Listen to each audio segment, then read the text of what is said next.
Are you struggling to find women who seem to be worth dating? Does it seem like the world is full of bad eggs? Do you have past relationship experiences that seem to have taught you that most women, even if they seem nice in the beginning, turn out to be really different to how they at first seem to be?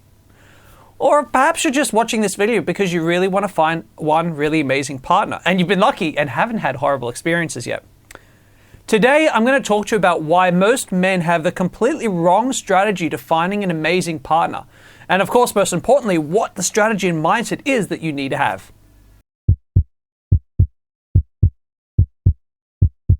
Most of the men that I and my coaches work with in Sydney in our in-person boot camps that we run, they all have a very similar way of thinking when it comes to finding a really great partner. They think to themselves, all right, if I find the one really incredible woman or one of the few really incredible women that are out there and I convince her to date me, then all of a sudden, I'm going to have a fantastic relationship. Sure, there are going to be some ups and downs. There are ups and downs in every relationship. But if she's the right woman, if I've managed to attract a really great woman, then it's really going to be a fantastic relationship. But I actually disagree. Well, mostly. See, while your choice in partner is important, you want to find a woman with the right kind of personality profile and dreams and hopes and wishes that you have. Most men think that it's all about finding the right woman, but actually the way any woman's going to treat you is largely, not completely, but very largely going to be controlled by you, who you are as a man. Today, I'm going to argue why on the hunt for an incredible partner, the actual woman you choose is only about 20% of the pie.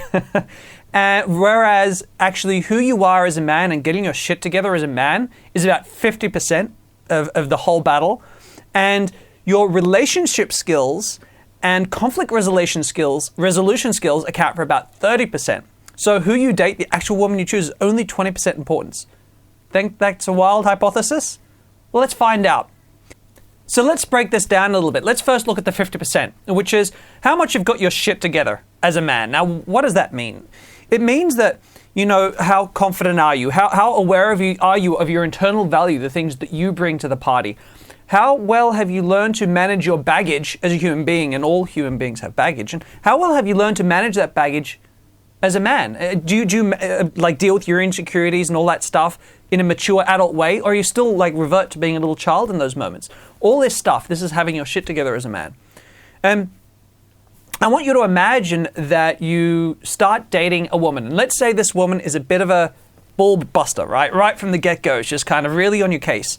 So what this woman's doing, she's testing you, right? She's pushing the boundaries really obviously with you. Now, every time she pushes a boundary, what she's actually doing, she's looking to see how you respond. So, do you just bend right over and just be a complete doormat and she can walk all over you? Or do you get really emotional and angry the second she's pushed a boundary and you get really upset at her? Or do you smile knowingly and respond in a very level adult way and set a clear boundary so she knows that it's not acceptable to try this again with you, right? Depending on how you respond ongoing is going to tell her whether she can feel safe with you, whether she can really trust you are who you're claiming to be, right? Because don't forget, in the beginning of any relationship, you're claiming to more or less have your act together. Once she feels safe, something really amazing is going to happen. So once you pass all these tests, almost every woman, and I say almost every woman, is going to start to give you love and respect. It doesn't matter how much of a ball buster she is in the beginning. It doesn't matter how hard she is. She's going to all of a sudden become loving and caring and respectful of you, right? Because you've created that environment for her that she can feel safe as a woman. Now, if we flip that around, imagine you start dating a woman who's right from the get-go, she's really loving and really tender and really respecting of you as a man. She seems to be everything that you've always wanted in a partner. She treats you in a way your ex didn't. This must be the perfect woman. So you start to date this woman. But over time, after a little while, in the beginning things are perfect, but after a while she starts to henpeck at you. And she starts to nag and needle you about little things. And you start to get really annoyed and really pissed off, and it feels like she's starting to take you for a ride. And after a while, before you realize it, she's lost respect for you and she starts to treat you in a really passive-aggressive or unpleasant way. And suddenly it dawns on you, I've picked the wrong girl to date. But what's happened here? What's happened is that there's two types of women. every woman's going to test your boundaries, and every woman's going to treat you depending on how you deal with this stuff, depending on how much you've got your shit together. Some women test you really hard in the beginning, right? Those women are going to wipe you off the list straight away. Other women aren't going to test you in the beginning, but they're going to test you later on once they're in a long-term relationship with you. One way or another, these women are going to test you. And if you can stand tall, set clear boundaries, and be the right kind of man, she's going to fall in line, right? It doesn't mean she's going to be a pussycat and she's going to become a pushover. I hope not. I hope that probably isn't what you want either, but she's going to treat you with respect, right? That's going to be there. And generally, it's going to be like the right kind of loving, respectful relationship that you've always wanted but haven't been able to attain. But if you don't have that stuff, every woman you date is going to eventually end up a pain in your butt, right? This is just how it is. Now, a really great example, this doesn't just work with men and women. This just isn't just about how men behave around women. So I had this experience when I was a younger man. I want to give you a very real example of how this works.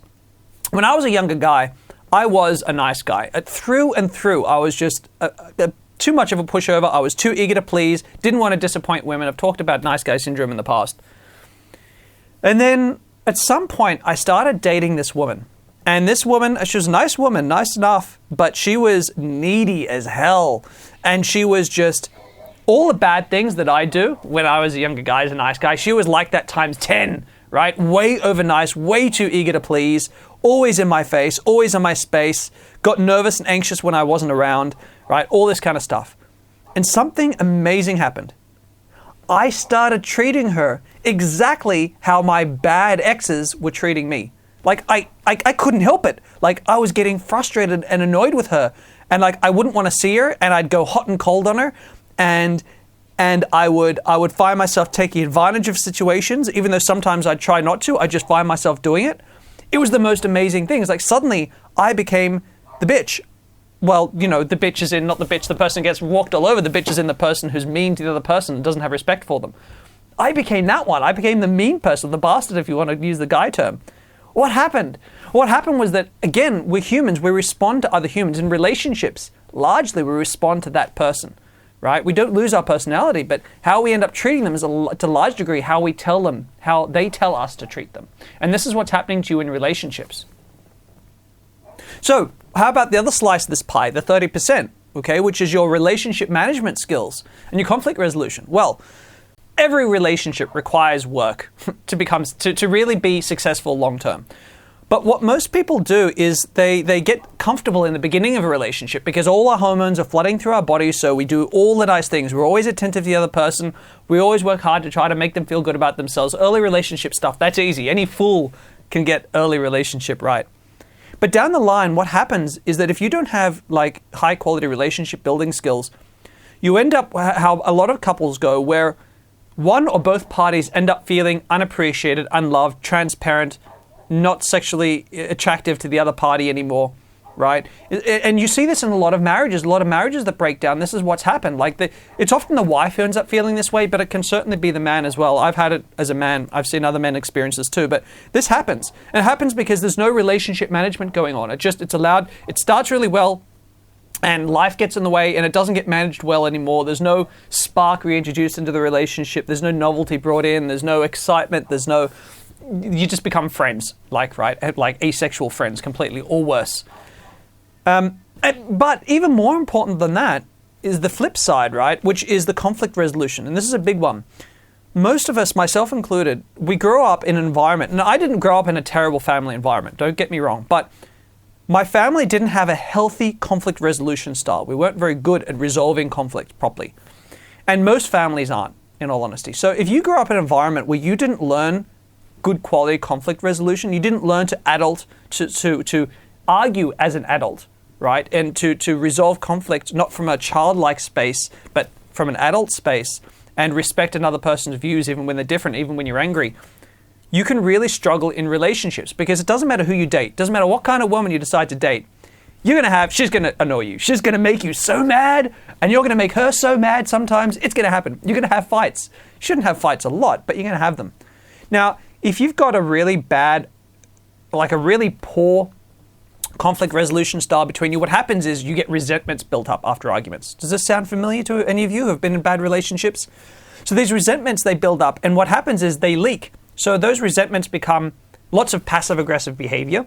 So it could be things like eye rolling or passive-aggressive statements throughout the week, or it can turn into outright aggressive things, right? Like shouting, screaming, hitting. I'm not suggesting it doesn't condone violence. Nothing ever condones that stuff, but it leads to these things, right? Because there's really poor conflict resolution skills going on. So again, doesn't matter how good the relationship is, you're going to have arguments. And if those arguments are handled badly because you've never learned how to handle disagreements, like powerful disagreements before, the relationship will eventually tear itself apart at the seams. So we've got these two factors, which is you're having your shit together and your relationship management skills. Why is having your shit together so much more important? Well, it's 50% of the pie for this reason. See, there's a secret law of attraction in the world. And that secret law is this. We attract to ourselves women who reflect perfectly our internal state. So, if you're a strong, confident man who sets really clear boundaries and has his shit together in general, you're going to automatically meet women who are strong, have set clear boundaries, has her shit together. You're just going to meet women like that, left, right, and center. I just don't generally meet many women these days who are weak and insecure and don't have their act together. I just don't. I used to, but I don't anymore. But flip side, if you are really insecure and you don't have your shit together really, you're kind of just holding your life together at the seams and you don't know how to set clear boundaries, then you're going to constantly meet neurotic, insecure women over and over and over and over again. And you're going to think that that's because all women are like that, but they're not. Just all the women that right now you're attracting to yourself, because that's just the rule of the world. Like attracts like. So if you don't have your act together, you're just not going to meet women who do. So that's another feature. So that's why I argue so strongly that it's not about the woman you choose. Sure, you will do well to pick a great partner, but I'd certainly argue that if I broke up with my long-term relationship tomorrow and just dated a random woman off the street who wasn't really well suited to me personality-wise, I could still have a decent relationship with her where she showed me love and respect and generally looked after me, and I generally looked after her. I could still have that relationship with her, even if she was wrong for me. But on the flip side, if I didn't have my act together, I could date the ideal woman and it would still turn into a living nightmare that would destroy me emotionally and quite possibly financially. So all this stuff, dealing with yourself, working on yourself as a man, that takes some work, but that's where your focus needs to be to a large degree. Now, I urge you to go ahead and check out my School of Sincere Seduction online. Go ahead and check that out. I link that in the comments below. That's a full end-to-end program where I teach men all the skills required to attract women. That is, developing themselves as men and learning to set clear boundaries, as well as, of course, the general attraction skills, approaching, teasing, building rapport, and all the other stuff. But I'd be really interested to hear from you. Like, have you had these experiences that I've talked about before where you did really date ideal women, but you know that you totally screwed it up, and you know that until you work on yourself as a man, you're going to continue to screw up those relationships? Have you reached that level of understanding? Do you disagree with me? Do you think I'm totally wrong? Do you think that, no, it's all about picking the perfect woman? Love to hear your thoughts in the comments below. As always, if you've enjoyed this video, don't forget to subscribe to my channel. And of course, click the little bell icon so you get a notification every time I release a new video and you don't miss out on any more. I'm Damien Deaker. Have a fantastic week, and I'll see you in my next video.